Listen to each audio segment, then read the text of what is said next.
பக்தின்னு சொல்கிறோம் இல்லையா, அது வந்து 3 வகைப்படும் அப்படிங்கிறார் ஒரு பெரியவர். அது என்ன 3 வகைன்னா, தெய்வ பக்தி, அடியார்கள் பக்தி, குரு பக்தி. அடியார் பக்தியை விட, தெய்வ பக்தியை விட குரு பக்தி தான் ரொம்பவும் சிறந்ததுங்கிறார் அவர். தெய்வத்துக்கிட்ட செஞ்ச பாவம் குருநாதர்கிட்ட தீர்ந்துருமா. குருநாதர்கிட்ட செஞ்ச பாவம் தெய்வத்துக்கிட்ட போனாலும் தீராதான். இப்படி பெரியவங்கள்லாம் சொல்லி வச்சுருக்கிறாங்க. ஒரு காடு, அங்கே அயோத தௌமியர் அப்படின்னு ஒரு தபோதனர். அவர் பல மாணவர்களை ஒன்றா சேர்த்து ஒரு குருகுலம் நடத்திக்கிட்டு இருக்கிறார். பல தரப்பட்டவங்க, பல திறப்பட்டவங்க மாணவர்கள் அதில் சேர்ந்து படிச்சுக்கிட்டு இருக்கிறாங்க. பாஞ்சால ராஜகுமாரன் ஒருத்தனும் அந்த குருகுலத்தில் சேர்ந்து படிச்சுக்கிட்டு இருக்கிறான். அவன் பேர் ஆருணி. பெரிய இடத்து புள்ள, இருந்தாலும் படிப்பில் ரொம்ப கெட்டிக்காரனாக இருந்தான். அவன் தான் அங்கே முதல் மாணவன். ஒரு நாள் குருநாதர் அந்த அரசகுமாரனை கூப்பிட்டார். நம்ம குருகுலத்துக்கு சொந்தமான வயலில் தண்ணீர் பெருகி வெள்ளம் வந்து பயிரை வந்து அழிக்குதான். அதனால் நீ போய் மடையை அடைச்சிட்டு வந்துரு அப்படின்னார். அந்த அரசகுமாரன் உடனே புறப்பட்டான். குருநாதர் சொல்லிட்டார்ல, உடனே புறப்பட்டான். நான் பெரிய இடத்து பிள்ளையாச்சே, ராஜகுமாரனாச்சே, ரொம்ப செல்வாக்கூட வளர்ந்தவனாச்சே, நான் போய் வயலில் இறங்கி வேலை செய்கிறதா அப்படின்னுலாம் அவன் நினைக்கல. குருநாதர் கட்டளையை நிறைவேற்ற வேண்டியது நம்ம கடமை அப்படின்னு நினச்சான். உடனே ஒரு மண்வெட்டியை தூக்கி தோளில் வச்சுக்கிட்டு புறப்பட்டு போயிட்டான். வயலுக்கு போனான். பார்த்தான், தண்ணி கரையை உடச்சிக்கிட்டு வயலுக்குள்ளே ஏகமாக பாஞ்சிக்கிட்டு இருக்குது. இவன் மண்வெட்டியால் களிமண்ணை புல்லோடு சேர்த்து புல் பற்ற மாதிரி வெட்டி வெட்டி போட்டான். இருந்தாலும் மடையை அடைக்க முடியல. தண்ணி அதை மீறி வந்துக்கிட்டே இருக்குது.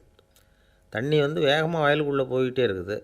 போடுற பத்தையெல்லாம் கரைஞ்சி கரைஞ்சி போயிட்டுருக்கு. இருந்தாலும் இவன் தன்னுடைய முயற்சியை கைவிடலை. வெட்டி வெட்டி போட்டுக்கிட்டே இருக்கிறான். காலையில் அங்கே போனவன் சாயந்தரம் வரைக்கும் இப்படி செஞ்சுக்கிட்டு இருக்கிறான். உடம்பும் மனசும் ரொம்பவும் சோர்ந்து போச்சு. இருந்தாலும் குருநாதர் இட்ட கட்டளையை நிறைவேற்றாமல் இருக்கிறோமேங்கிற ஒரு குறை அவனுக்கு இருக்குது. குரு கட்டளையை நிறைவேற்றாத நான் வந்து இன்னமும் இருக்கணுமா அப்படின்னு யோசனை பண்ண ஆரம்பிச்சிட்டான். என்ன செய்யலாம்னு பார்த்தான். நம்ம குருநாதர் இட்ட பணிக்காக இந்த உடம்பையே தியாகம் பண்ணலாம் அப்படின்னு முடிவு பண்ணான். தண்ணி பாயுதில் அதுக்கு குறுக்க விழுந்து அப்படியே மடையை அடைச்சிக்கிட்டு அப்படியே படுத்துட்டான். இது மற்றவங்களுக்கு தெரியாது. அன்னைக்கு ராத்திரி ஒரு விளக்கு முன்னாடி உட்காந்து குருநாதர் பிள்ளைங்களுக்கு பாடம் சொல்லி கொடுத்துக்கிட்டு இருக்கிறார். முதல் வரிசையில் இருக்கக்கூடிய ராஜகுமாரனை காணலை. நம்ம ஆருணி எங்கே போனா அப்படின்னு சொல்லி மற்ற மாணவர்களை விசாரித்தார். இப்போ அவங்க சொன்னாங்க, சுவாமி அவன் காலையில் வயலுக்கு வந்து மடையை அடைக்கிறதுக்காக போனான், நீங்கள் தான் போக சொன்னீங்க, இன்னும் திரும்பி வரல அப்படின்னு அவர் பையன். குருநாதர் உடனே ஒரு தீவெட்டி எடுத்துக்கிட்டு மாணவர்களை அழைச்சிக்கிட்டு வயலுக்கு போனார். அங்கே போய் பார்த்தா ஆளை காணும்.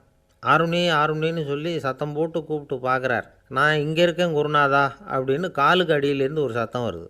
குனிஞ்சு பார்த்தா அவன் மடையில் படுத்துருக்குறான். என்னப்பா இதுன்னார். காலையிலேருந்து இந்த மடையை அடைச்சி பார்த்தேன் சுவாமி, முடியல, அதனால் இப்படி குறுக்க படுத்துட்டேன். என்னை தாண்டறதுக்கு பயந்து போய் தண்ணியே தேங்கி நின்றுட்டுது அப்படின்னா. அவனுடைய குரு பக்தியையும் அவனை தாண்டறதுக்கு அஞ்சு நிற்கிற தண்ணி தேக்கத்தையும் பார்த்துட்டு எல்லாரும் ரொம்ப ஆச்சரியப்பட்டு போயிட்டாங்களாம். ஆருணி எழுந்திரிச்சு வா அப்படின்னு கூப்பிட்டாரான் குருநாதர். அவன் தண்ணீரை பொழந்துக்கிட்டு எழுந்திரிச்சு வந்தானான். அதனால் அவனுக்கு வந்து உத்தாலகன் அப்படின்னு ஒரு பேர். உத்தாலகன்னா தண்ணீரை பிளந்தவன் அர்த்தம். அந்த உத்தாலகன் மாதிரி இந்த காலத்து மாணவர்களுக்கும் குரு பக்தி வேணும் அப்படின்னு சொன்னோம் ஒரு பள்ளிக்கூடத்தில். உடனே நிறைய மாணவர்கள் எழுந்திரிச்சு நின்னாங்க. சார், நீங்கள் எங்களை வந்து இன்னமும் சரியாக புரிஞ்சுக்கலன்னு நினைக்கிறோம். அன்னைக்காவது ஒருத்தன் அப்படி இருந்தான், இன்றைக்கி ஏகப்பட்ட உத்தாலகர்கள் இருக்கிறோம். எங்கள் வாத்தியார் கட்டளை இட்டால் இப்போவே அது மாதிரி வயலுக்கு போய் மடையில் குறுக்கப்படுத்துக்கிறதுக்கு இந்த வகுப்பில் உள்ள அத்தனை பேரும் தயாராக இருக்கிறோம் அப்படின்னாங்க. அப்படியா அப்படின்னு சொல்லி கேட்டோம் ரொம்ப சந்தோஷமாக. ஒருத்தன் ரொம்ப அடக்கமாக எழுந்திரிச்சான். அப்புறம் சொன்னான், ஆமாம் சார், வகுப்பில் வந்து இவர் நடத்துகிற பாடத்தை கேட்டுக்கிட்டு இருக்கிறத விட பேசாமல் போய் மடையில் படுத்துடுறது ஒன்றும் கஷ்டமான காரியமாக இருக்காது, அதனால தான் எல்லோரும் அங்கே போகிறேன்னு சொல்கிறோம் அப்படிங்கிறான். ஒரு ஊரில் ஒரு ராஜா இருந்தார். அந்த ராஜாவுக்கு ஒரு மந்திரி. ராஜா ரொம்ப நியாயமானவர், நேர்மையானவர், கண்டிப்பானவர். தப்பு செய்கிறது யாராக இருந்தாலும் தண்டனை கொடுப்பார். வேண்டியவங்களுக்கு ஒரு நியாயம், வேண்டாதவங்களுக்கு ஒரு நியாயங்கிறதெல்லாம் அவர்கிட்ட கிடையாது. ஒரு சமயம் அரசவையில் அந்த அமைச்சரே வந்து விதிமுறைகளுக்கு புறம்பாக ஏதோ நடந்துக்கிட்டு இருக்கார். மன்னருக்கு கோபம் வந்துட்டுது. உடனே அந்த அமைச்சரை கிட்டத்தில் கூப்பிட்டு அவர் கன்னத்தில் ஓங்கி ஒரு அறை கொடுத்துட்டாராம். உடனே அந்த அமைச்சர் என்ன பண்ணார் தெரியுமா? நேராக போனார். அங்கே நின்றுக்கிட்டு இருந்த இன்னொருத்தர் கன்னத்தில் ஓங்கி அரைஞ்சார். அறை வாங்கினவர் திகைச்சு போயிட்டார். இவர் ஏன் நம்மளை வந்து அரைகிறார் அப்படின்னு யோசனை பண்ணார். மன்னரும் திகைச்சு போயிட்டார். நாம் இவர் அரைஞ்சா அதுக்காக இவர் போய் இன்னொருத்தர் அரையணுமா அப்படின்னு யோசனை பண்ணார். இவருக்கு என்ன பைத்தியமானு கூட நினைக்க ஆரம்பிச்சிட்டார். ஆனால் என்ன ஆச்சுன்னா, அப்புறம் அமைச்சர் அவர் கவனிச்சிக்கிட்டு இருந்தாரா, அவர் இன்னொருத்தர் அரைஞ்சார் இல்லையா, அந்த அறை வாங்கின ஆசாமியை பார்த்து கத்திக்கிட்டு இருந்தார். யார்? அமைச்சர். ஏன்பா என்கிட்ட அறையை வாங்கிக்கிட்டு இப்படி விவரம் இல்லாமல் நின்றுக்கிட்டு இருக்கிறியே, நான் உனக்கு கொடுத்ததை நீ வேறு யாருக்கிட்டையாவது கொடுத்துரு அப்படின்னார். உடனே அந்த ஆள் பார்த்தான். தனக்கு அடுத்தபடியாக நின்றுக்கிட்டு இருந்தவனை ஓங்கி ஒரு அறை அரைஞ்சான். அவன் கன்னத்தை தடவிட்டே யோசனை பண்ணான். இது ஏதோ புரிஞ்சுக்கிட்ட மாதிரி அடுத்தாப்பில் நின்றுக்கிட்டு இருந்தவனை அரைஞ்சான். இப்படி இந்த அறை வந்து மாறி மாறி போய்கிட்டே இருக்குது. ஊர் பூரா பிரயாணம் பண்ண ஆரம்பிச்சுட்டுது. அன்றைக்கி ராத்திரி அந்த ராஜா படுக்கிறதுக்காக போனார். அந்த நேரம் பார்த்து அவர் கன்னத்தில் பலார்னு ஒரு அறை விழுந்தது. நம்மளே அரையிறது யார் அப்படின்னு அதிர்ச்சியோட மன்னர் திரும்பி பார்க்குறாரு. அரைஞ்சது அவரோட மனைவி. என்னாச்சு உனக்குன்னு கத்துனார் ராஜா. உங்களுக்கு தெரியாதா, ஊர் பூரா ஒருத்தர் மாற்றி ஒருத்தர் மூலமாக இந்த அறை வந்து பிரயாணம் பண்ணிக்கிட்டு வருது அப்படின்னாங்க அந்த அம்மா. அப்படின்னா ஆரம்பித்த இடத்துக்கே வந்துட்டுதா அப்படின்னாராம் மன்னர். என்ன சொல்கிறீங்கன்னு கேட்டிருக்காங்க. இவர் விவரத்தை சொன்னாராம். அப்படின்னா நீங்கள் ஆரம்பித்து வச்ச இந்த விளையாட்டை நான் முடித்து வச்சுட்டேன் அப்படின்னாங்களாம் அந்த அம்மா. மறுநாள் காலை மறுபடியும் அரசவை கூடிச்சு. அந்த அமைச்சர் மன்னரை பார்த்து கேட்டார். என்ன மகாராஜா, என்கிட்ட கொடுத்ததை திருப்பி வாங்கிட்டீங்களா அப்படின்னாராம். இப்படி நடக்கும்னு நான் எதிர்பார்க்கவே இல்லைன்னார் மன்னர். ஆனால் நான் எதிர்பார்த்தேன். அது எங்கே போயிட போகுது, ஊர் பூரா சுற்றி கடைசியில் உங்கள்கிட்ட தான் வந்து சேரும் அப்படிங்கிறது எனக்கு தெரியும் அப்படின்னாராம் அமைச்சர். இந்த கதை வந்து வேடிக்கையாக இருந்தால் கூட இதில் உள்ள கருத்து முக்கியமானது. இந்த உலகத்தில் பல கருத்துக்கள் இப்படி தான் மாறி மாறி சுற்றி வந்துக்கிட்டே இருக்குது. நம்மால் ஒருத்தன் தன்னுடைய நண்பன் ஒருத்தனை கடத்தரில் பார்த்தான். உடனே ஓடி போய் பலார்னு ஒரு அறை கொடுத்தானான். அவன் கன்னத்தை தடவிட்டு ஏன்டா என்னை அரைஞ்சேன்னு கேட்டிருக்கான். நீ ஏன்டா என்னை முட்டாள்னு என் மனைவிட்ட போய் சொன்னேன் அப்படின்ட்டுருக்கான் அவன். உன்னை ஒரு முட்டாள்னு சொன்னதுக்காகவா நீ என்னை அரைஞ்சே அப்படின்னு கேட்டிருக்கான் இவன். டேய், நான் அதுக்காக அறையலப்பா, அது ஒரு பெரிய ரகசியம் நான் முட்டாளுங்கிறது. அந்த ரகசியத்தை நீ வந்து ஏன் எங்கள் வீட்டில் போய் சொன்னேன், அதுக்காக தான் அரைஞ்சேன் அப்படின்னு நான் அவன். துருக்மேனியாவில் அஷ்காபாத் அப்படின்னு ஒரு நகரத்தில் ஒரு புவியியல் விஞ்ஞானி இருந்தார். அவர் ஒரு நாய்க்குட்டி வளர்த்தார். ஒரு நாள் முன்னிரவு நேரம் ஒரு மேஜைக்கு முன்னாடி உட்காந்து அந்த விஞ்ஞானி ஏதோ கணக்கு போட்டுக்கிட்டு இருக்கிறார். அவருக்கு ஒரு சின்ன பெண் குழந்தை, அது தொட்டிலில் தூங்கிட்டு இருக்குது. அந்த நாய்க்குட்டியும் ஒரு மூலையில் படுத்து அது பாட்டுக்கு தூங்கிட்டு இருந்தது. ஒரே அமைதி. அந்த நேரத்தில் திடீர்னு அந்த நாய்க்குட்டி துள்ளி எழுந்திரிச்சிது. நேராக குழந்தைகிட்ட ஓடிச்சு. அந்த குழந்தைய அது போட்டிருந்த ட்ரெஸ்ஸோடு சேர்த்து கவ்வி தூக்குச்சு. தூக்கிக்கிட்டு வாசல் பக்கம் ஓடிச்சு. நாய்க்குட்டி குழந்தைய கவ்வி தூக்க முடியுமாங்கிற சந்தேகம் உங்களுக்கு இல்லையா? நீங்கள் வந்து நம்ம ஊர் நாய்க்குட்டியவே பார்த்து பழக்கப்பட்டிருக்கீங்க, அதனால் நம்புறதுக்கு சிரமமாக இருக்கும். அந்த ஊர்லெலாம் அது வந்து ரொம்ப ஸ்ட்ராங்காக இருக்கும், ஒரு ஏதோ கண்ணுக்குட்டி மாதிரி இருக்கும். விஞ்ஞானி அதை பார்த்துட்டார். உடனே அந்த நாய்க்கு வந்து வெறி பிடிச்சிட்டுதுன்னு முடிவு பண்ணிவிட்டு தன்னோட கை துப்பாக்கி எடுத்துக்கிட்டு ஓடி வந்தார். அவர் வெளியில் வந்து நாய்க்குட்டி எங்கே அப்படின்னு பார்த்து தேடுறார். அந்த நேரத்தில் அந்த வீடு வந்து இடிஞ்சு விழுது. காரணம் பூமி அதிர்ச்சி. இப்படி பூமி அதிர்ச்சி உண்டாக போகுதுங்கிறது அந்த நாய்க்குட்டிக்கு முன்னாடியே தெரிஞ்சு போச்சு. அதுதான் குழந்தைய தூக்கிட்டு வெளியில் ஓடி வந்திருக்குது. அது மூலமாக அந்த குடும்பத்தையே காப்பாற்றிருக்குது அந்த நாய்க்குட்டி. இந்த சம்பவம் நடக்கிறதுக்கு 3 நாளைக்கு முன்னாடியே சில பிராணிகளுக்கு இப்படி நடக்க போகுதுங்கிறது தெரிஞ்சிருக்குதான். ஆமாம், அந்த நகரத்தில் 3 நாளைக்கு முன்னாடியே பாம்பு, பல்லி இதெல்லாம் அது தங்கியிருந்த வலையை விட்டு வெளியில் ஓடி வந்துட்டுது. அதே மாதிரி அங்கே இருந்த புறாவெல்லாம் பறந்து போயிடுச்சான். இதே மாதிரி யுகோஸ்லோவியாவில் கூட ஒரு நகரம், அங்கே ஒரு நாள் ராத்திரி ஒரு மிருக காட்சி சாலையில் திடீர்னு ஒரு பெரிய கலவரம், கூச்சல், குழப்பம். அங்கே இருந்த கழுதை, புலி, யானை, பறவை எல்லாம் கண்ணாபின்னான்னு கத்த ஆரம்பிச்சுட்டுது. நீர் யானை அதுக்குன்னு போடப்பட்டிருந்த தடுப்பையே தாண்டி குதித்து வெளியில் வந்துட்டு தான். மறுநாள் தான் எல்லாருக்கும் விஷயம் புரிஞ்சுது. அடுத்த நாள் காலையில் அங்கே பூமி அதிர்ச்சி உண்டாயிட்டுது. இப்போ பாருங்கள், அதாவது மனுஷனை போய் தீர்க்கதரிசி அது இதுன்னு சொல்லிகிட்டு இருக்கிறோம். இவனை விட அது பரவாயில்லைன்னு தோணுது. அதாவது மிருகங்கள் ஒன்று நடக்க போகுதுங்கிறத முன்னாடியே புரிஞ்சுக்குதே. சரி, இதெல்லாம் எப்படி அது முன்கூட்டி புரிஞ்சுக்குது? அதுதான் படைப்பு ரகசியம். அதை கண்டுபிடிக்கிறதுக்கு தான் மனுஷன் வந்து ஆராய்ச்சி பண்ணிகிட்டு இருக்கிறான். விஞ்ஞானிகளோட ஆராய்ச்சியெல்லாம் ஒரு பக்கம் இருக்கட்டும், வீட்டுக்குள்ளேயே சில ஆராய்ச்சி பண்ணி பாருங்களேன். இப்போ சில யோசனை சொல்லி அதை சோதனை பண்ணி பாருங்க அப்படின்னு ஒருத்தர் சொன்னாராம். அதாவது இப்போ மழை வருமா வராதா அப்படின்னு தெரிஞ்சுக்கணுமா, உடனே ஒரு பூனைக்குட்டி பின்னாடியே மெதுவாக போய் அது என்ன செய்யுதுன்னு கவனித்து பார்க்கணும். பூனைக்குட்டி தன்னோட பாதத்தினால சுகத்தில் வந்து அப்படி கீறிக்கிட்டு இருக்கும். அப்படி கீறினா கண்டிப்பாக மழை வரும். சில சமயம் பூனைக்குட்டி அப்படியே மல்லாந்து படுத்துக்கிட்டு பாதத்தை உயர தூக்கும், அப்படியும் இப்படியும் புரளும். இப்படி செஞ்சதுன்னா அன்னைக்கும் மழை இருக்காது. அதனால் முன்னாடி இருந்தது மழை வர்றதுக்கு அறிகுறி, இது மழை இல்லைங்கிறதுக்கு அறிகுறி. பறவைகள், பிராணிகள் இதுகளோட நடவடிக்கைகளை பார்த்துட்டு அதையெல்லாம் அடிப்படையாக வச்சு தான் காலநிலையை கண்டுபிடிக்கிற கருவிகளை கண்டுபிடிச்சிருக்கிறாங்க. வாத்து இருக்குல்ல, சில சமயம் தன்னோட அலகை தன்னோட இறகுகளில் அப்படியே புதைச்சிக்கும். அப்படி செஞ்சால் குளிர்காலம் வரப்போகுதுன்னு அர்த்தம். பருவநிலை குளிராக மாறப்போகுதுங்கிறதுக்கு இதுதான் அறிகுறி.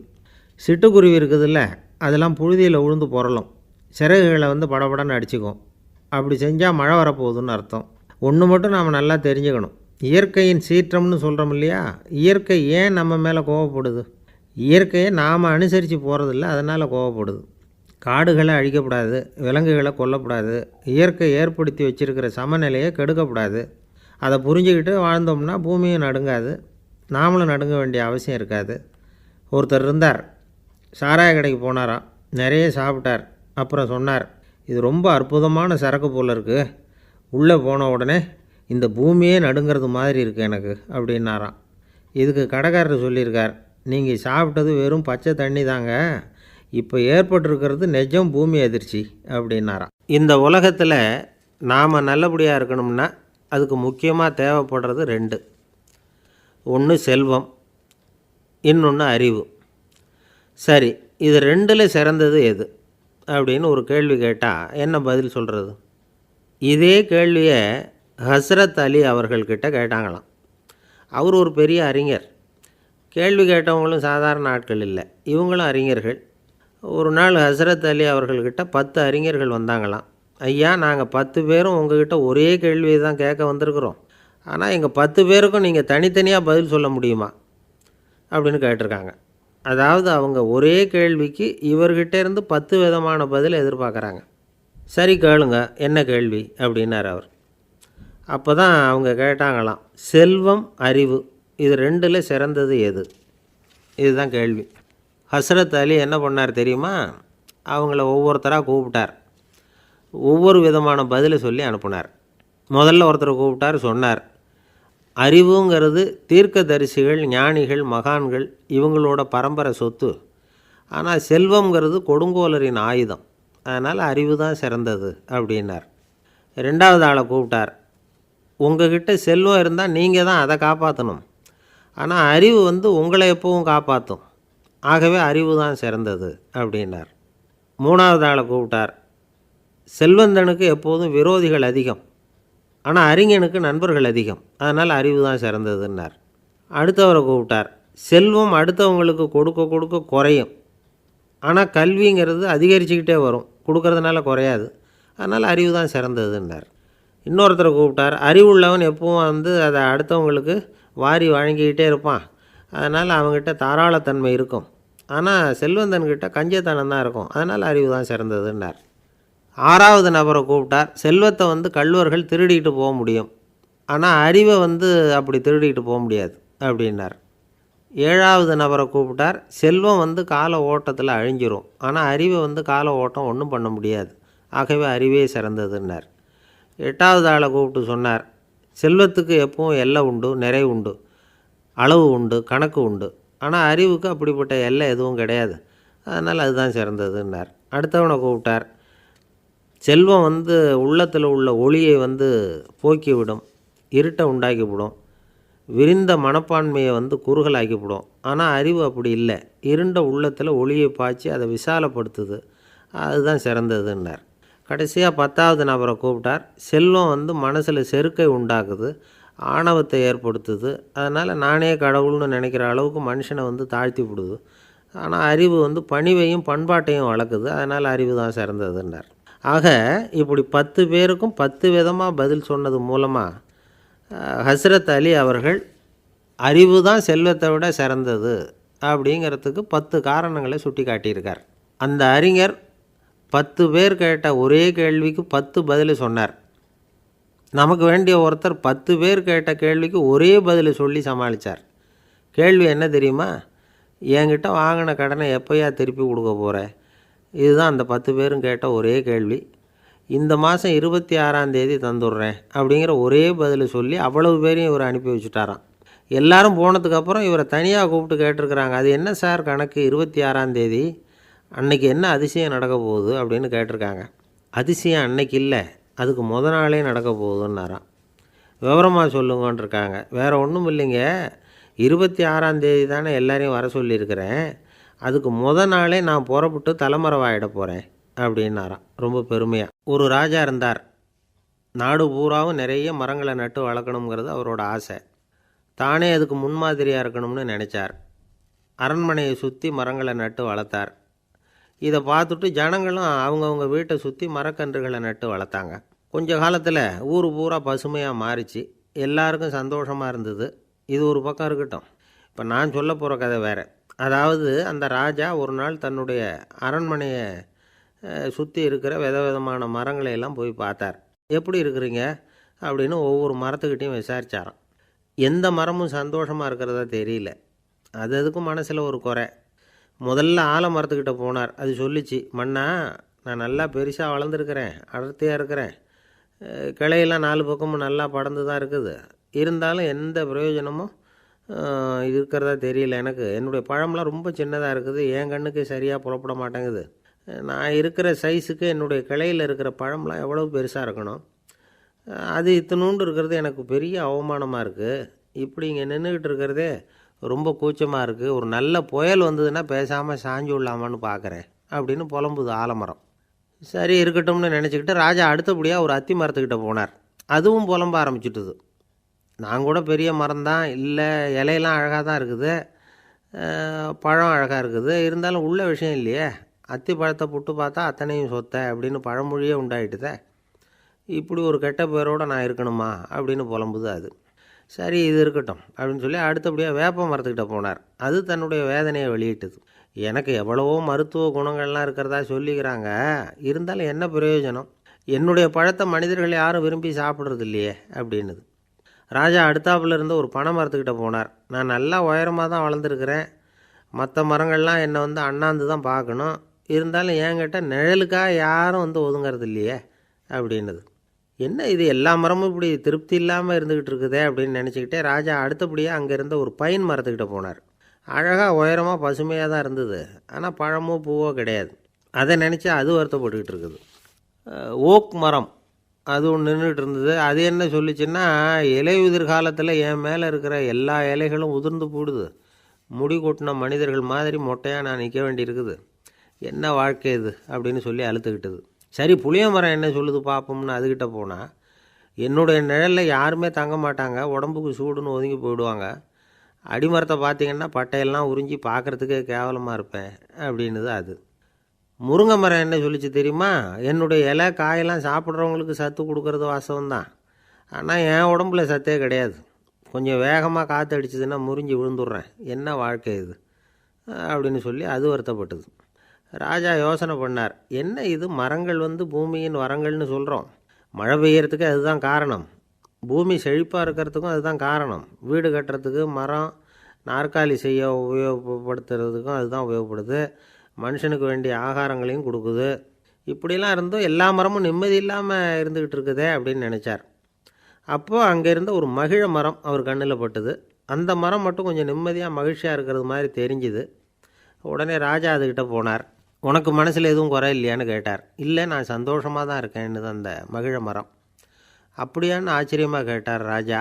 ஆமாம் மன்னா, இந்த இடத்துல நீங்கள் ஒரு முருங்கை மரத்தையோ வேப்ப மரத்தையோ கூட நட்டிருக்கலாம், ஆனால் இந்த இடத்துல நடுறதுக்கு என்ன தேர்ந்தெடுத்துருக்குறீங்க, அதுவே எனக்கு பெருமை, அதுவே எனக்கு திருப்தி அப்படின்னு தான் மகிழ மரம். மகிழ மரம் சாதாரணமாக தான் இருக்கும், இளம் மஞ்சள் நிறத்தில் பூக்கள், அது காய்ந்தும் மனம் வீசும். மகிழ மரம் மாதிரி மன திருப்தியோடு வாழறதுக்கு நாம் கற்றுக்கணுமா. நாம் இந்த உலகத்தில் ஒரு நாயாவோ நரியாவோ கூட பிறந்திருக்கலாம், மனுஷனாக பிறந்திருக்கிறோம், அதுவே பெருமை தானே. இந்த நிறைவு தான் மகிழ்ச்சியின் ரகசியம். ஒரு பையன் அப்பா கிட்ட போய், அப்பா நீங்கள் இந்த உலகத்தில் ஒரு மனுஷனாக பிறந்தது என்னோட அதிர்ஷ்டம் நானா. ஏண்டா அப்படி சொல்கிறேன்னு இருக்கார் அப்பா. நீங்கள் ஒரு கரடியாக பிறந்திருந்தா இந்நேரம் நானும் ஒரு கரடி குட்டியாக தானே இருந்திருப்பேன் அப்படின்னு நானா பையன். ஒரு ஊரில் ஒரு ராஜா இருந்தார். அவர் ஒரு பூனை வளர்த்தார். ரொம்ப செல்லமாக அவர் அந்த பூனையை வளர்த்தார். அவர் என்ன பண்ணுவார் தெரியுமா? இரவு நேரத்தில் அந்த பூனையோட தலையில் ஒரு விளக்கை வச்சுருவார். அந்த பூனை ரொம்ப ஜாக்கிரதையாக அந்த விளக்கு கீழே விழுந்துடாமல் பார்த்துக்கும். தலையை ஆட்டாமல் ரொம்ப நிதானமாக ராஜா பின்னாடி நடந்து போய்கிட்டே இருக்கும். அந்த விளக்கு வெளிச்சத்தில் எல்லா வேலைகளையும் செஞ்சுருவார். கையில் ஒரு விளக்கை தனியாக எடுத்துகிட்டு போக வேண்டிய அவசியமே இல்லை. விளக்கை தூக்கிட்டு போகிற வேலையை அந்த பூனை பார்த்துக்கும். அதனால் ராஜாவுக்கு அந்த பூனை மேலே ரொம்ப பிரியம்.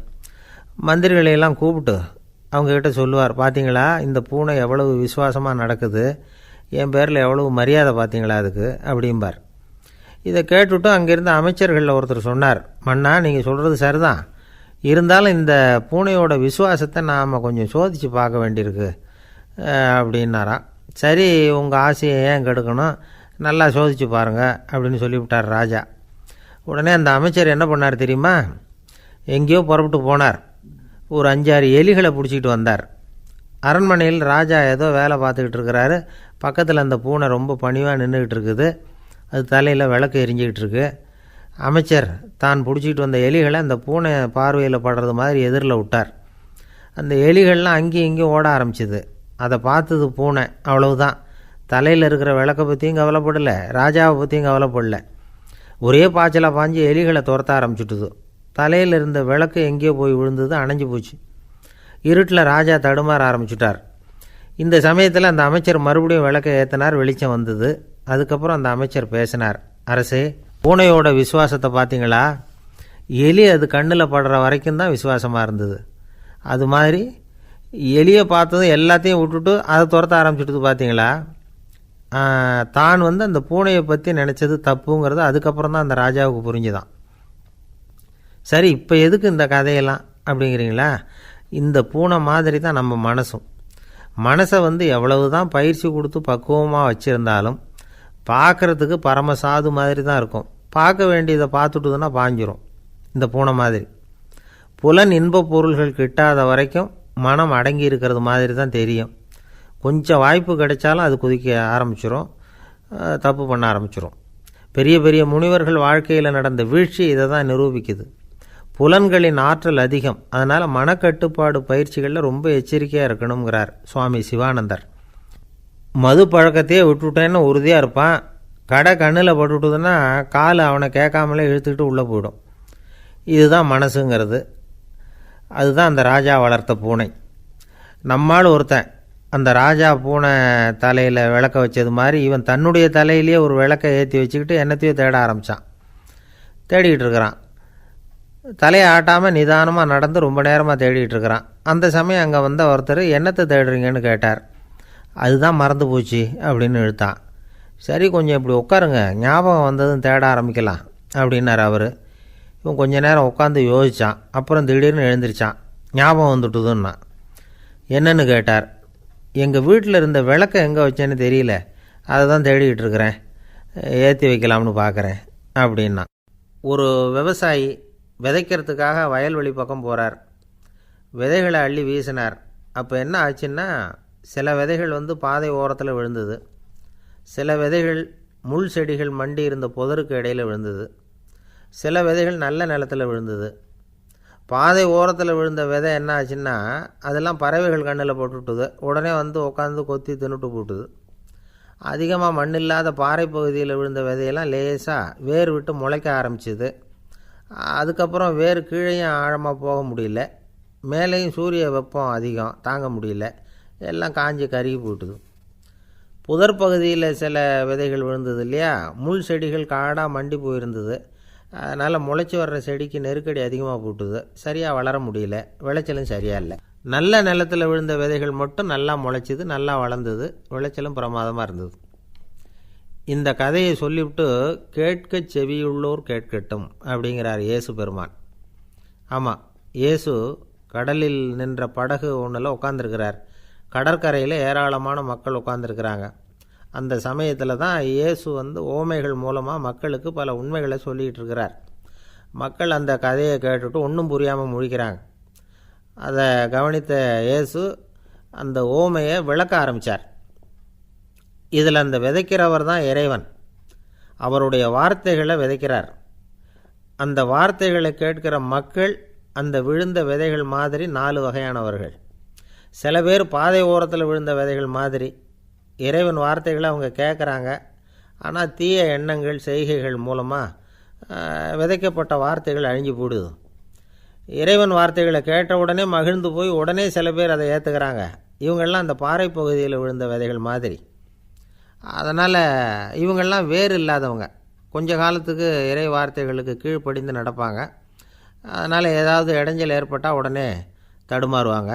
தங்கள்கிட்ட இருக்கிற நல்ல பண்புகளை விட்டுட்டு பாவ வழிகளுக்கு போயிடுவாங்க. முள் செடிகளுக்கு இடையில் விழுந்த விதைகள் மாதிரி உள்ளவங்க யாருன்னா, இவங்களுக்கு உலக கவலை உண்டு, செல்வத்தின் மீது மயக்கம் உடையவர்கள், உலக ஆசைகள் இவங்களுக்குள்ளே பூந்துடுறதுனால அங்கே இருக்கிற நல்ல பண்புகள் மறைஞ்சு போயிடுது. அதனால் அவங்களும் உபயோகம் இல்லாதவங்களாக ஆயிடுறாங்க.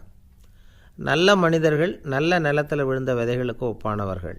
இவங்க இறை வார்த்தையை கேட்குறாங்க, அதை ஏற்றுக்கிறாங்க, அவங்களும் நல்லபடியாக வாழுறாங்க, அடுத்தவங்களுக்கும் உபயோகமாக இருப்பாங்க. இதுதான் இயேசு சொன்ன விளக்கம். நல்ல வார்த்தைகளை கேளுங்கள், நல்ல வார்த்தைகளை ஏற்றுக்கொள்ளுங்கள், அடுத்தவங்களுக்கு உபயோகமாக இருங்க. இதுதான் பெரியவங்கள்லாம் நமக்கு சொல்லுகிற உபதேசம். ஒரு அப்பா தன்னுடைய மகனுக்கு உபதேசம் பண்ணார். இதை பாருப்பா, நல்ல வார்த்தைகளை கேட்கணும், எப்போதுமே மகன் அப்பா பேச்சை கேட்குறது நல்லது அப்படின்னாராம். நீ ஏதாவது ஒரு தப்பு பண்ணால் என் தலையில் ஒரு முடி நரைச்சி வெள்ளையாக போடும்பா, நீ செய்கிற ஒவ்வொரு தப்புக்கும் என் தலையில் ஒவ்வொரு முடி வெள்ளையாயிடும் அப்படின்னாராம். பையன் யோசித்தான், அப்பா இப்போ தான் எனக்கு புரியுது, தாத்தாவோட தலைமுடி பூராவும் வெள்ளையாக இருக்கிறதுக்கு என்ன காரணங்கிறது எனக்கு இப்போ தான் புரியுது அப்படின்னானா. ஒரு இலக்கிய கூட்டம் ஏற்பாடு பண்ணியிருக்கிறோம், நீங்கள் அவசியம் அதில் பேசணும் அப்படின்னு கேட்டுக்கிட்டார் ஒருத்தர். வேணாங்க, 4 பேருக்கு முன்னாடி நிற்கிறதுனா எனக்கு ரொம்ப கூச்சமாக இருக்கும் அப்படின்னாரு இவர். ஏன் சார் இன்னமும் குழந்த மாதிரி கூச்சப்படுறீங்களே அப்படின்னார் அவர் ஒரு மாதிரியாக சமாளித்து அனுப்பி வச்சுட்டு அதுக்கப்புறம் அதை பற்றி இவர் யோசித்து பார்த்துருக்கார். சில நிபுணர்கள் எழுதியிருக்கிறத படித்தும் பார்த்துருக்கிறார். மனோதத்துவ நிபுணர்கள் என்ன சொல்கிறாங்க தெரியுமா? 10-20% குழந்தைகள் பிறக்கிறப்பவே கூச்ச சுபாவம் கொண்டதாக தான் இருக்குதான். ஒரு தாத்தா தன்னோட பேர பிள்ளைய ஆசையாக கூப்பிடுறார் விளையாட்டு காட்ட, அதை அழுதுகிட்டு ஓடி போகுது. ஒரு அம்மா தன்னோட பிள்ளைய பள்ளிக்கூடத்தில் சேர்க்கறதுக்காக கூப்பிட்டுக்கிட்டு போகிறாங்க. அந்த புள்ள அம்மாவோட முந்தானையில் ஒளிஞ்சிக்கிட்டு வெளில வரமாட்டேங்குது. இவங்களையெல்லாம் எப்படி சமாளிக்கிறது? குழந்தைகளோட கூச்ச சுபாவத்தை போக்குறது எப்படி? இதுக்கு நிபுணர்கள் சில யோசனைகளை சொல்லியிருக்கிறாங்க. மற்றவங்களுக்கு முன்னாடி என் பையனுக்கு கூச்சம் ரொம்ப அதிகம் சார், மற்றவங்க பார்த்தா ரொம்ப வெக்கப்படுறான், இப்படி சொல்கிற அப்பாக்கள் உண்டு. என் பையன் புது மனுஷாலை பார்த்தா அட்டையாக ஒட்டிக்குவான் சார் அப்படின்னு சொல்கிற அப்பாக்களும் உண்டு. இப்படிலாம் குழந்தைகளுக்கு முத்திரை குத்துறது ரொம்ப தப்பான். புதுசாக யாராவது வீட்டுக்கு வந்தால் குழந்தை தானாக தன்னோட கூச்சத்தையும் பயத்தையும் போக்கிக்கிட்டு சகஜமாக மாறி வர்றதுக்கு வாய்ப்பு கொடுக்கணுமா. ஒரு கூட்டத்துக்கோ அல்லது சொந்தக்காரங்க கல்யாணத்துக்கோ குழந்தைய அழைச்சிட்டு போகிறீங்க, அங்கே போய் கட்டாயப்படுத்தி குழந்தைய மற்றவங்க கிட்ட பேச சொல்லக்கூடாது. சில சமயம் குழந்தை தானாக தன்னுடைய கூச்ச சுபாவத்தை விட்டு பேசுகிறதுக்கு முன் வந்தால் அதை பாராட்டணும். குழந்தை கலகலப்பு இல்லாமல் மௌனமாக இருந்ததுன்னா அதையும் கண்டுக்கக்கூடாது. குழந்தை பேச ஆரம்பித்தா அதை ஆர்வத்தோடு கவனிக்க தெரியணும். கலந்து உரையாடுற பழக்கத்தை வீட்லேயே ஆரம்பிக்கலாம். கேட்டதுக்கு பதில் சொல் அப்படின்னு நீங்கள் அதிகாரம் பண்ணிகிட்டு இருக்கக்கூடாது. அது குழந்தைக்கு பேசுகிற சந்தர்ப்பத்தை குறைச்சிருமா. இப்போ நாம் அதிகாரம் பண்ணால் கேலி செய்கிற பழக்கம் குழந்தைகளை ரொம்ப பாதிச்சிருமா. பெரியவங்களானதுக்கு அப்புறமும் சில பேர் கூச்சத்தோடவும் பயத்தோடவும் இருக்கிறதுக்கு இதுதான் காரணம். சின்ன வயசில் அவங்கெல்லாம் ஏதாவது கேலிக்கு ஆளாகி இருப்பாங்க. 2வது குழந்தை மூத்த குழந்தைய கேலிக்கு ஆளாகிற சந்தர்ப்பங்களை கண்டு கேலி பண்ணினா அது இளம் நெஞ்சங்களை விட்டு நீங்கிறதே இல்லையா. எப்பவும் குழந்தையோட நடை உடை பாவனைகளை பற்றி சொல்லிக்கிட்டே இருக்கக்கூடாதான். அதுவே கூச்ச சுபாவத்தை கொண்டுட்டு வந்துடுமா. அப்பா எங்கேன்னு யாராவது கேட்டால் இது மாதிரி இன்ன காரியத்துக்காக வெளியில் போயிருக்கார், இத்தனை மணிக்கு திரும்பி வருவார் அப்படின்னு சொல்கிற அளவுக்கு குழந்தைகளை பழக்கப்படுத்தி வைக்கணும். ஃபோன்லேயே யாராவது விசாரித்தா கூட இது மாதிரி பதில் சொல்லு அப்படின்னு சொல்லணும். சின்ன சின்ன மீட்டிங்கில் 4 வார்த்தை பேச தயார் பண்ணலாம். ஒரு கடையிலையோ அல்லது ஹோட்டல்லையோ ஏதாவது விவரம் கேட்கணும்னா உங்கள் குழந்தைய தைரியமாக அனுப்புங்க. குழந்தைகள் பணிவாகவும் பொறுமையாகவும் விவரம் கேட்குறப்போ கூச்ச சுபாவம் தானாக போயிடும். சின்ன வயசுலேயே இப்படிலாம் பழக்கப்படுத்தினா தான் வருங்காலத்தில் தைரியமாக இந்த சமுதாயத்தில் வாழ முடியும். இல்லைன்னா 60 வயசுலேயும் அடுப்பங்கரையை விட்டு வெளில வர்றதுக்கு கூச்சப்பட்டுக்கிட்டு தான் இருக்க வேண்டியிருக்கும். இந்த காலத்து பிள்ளைங்க எவ்வளவோ பரவாயில்ல, எதுக்கும் தயங்குறதில்ல, கூச்சப்படுறதில்ல. ஒரு அம்மா அடுப்பங்கரையிலேருந்து சத்தம் போட்டாங்க, டேய் ராமு, தயவு பண்ணி அந்த டிவியை நிறுத்துறா, அந்த பெண்ணோட குரல் மகா மோசம், அடுப்பங்கரையில் இருக்கிற என்னாலேயே அதை சகிச்சிக்க முடியல அப்படின்னாங்களாம். உடனே பையன் கொஞ்சம் கூட தயங்காமல் பதில் சொல்கிறான், அம்மா, இந்த குரல் டிவியிலேருந்து வரல, எதிர்த்த விட்டு மாமி தான் இங்கே வந்திருக்கிறாங்க, அவங்க தான் இப்போ என்னோட பேசிக்கிட்டு இருக்கிறாங்க அப்படின்னு.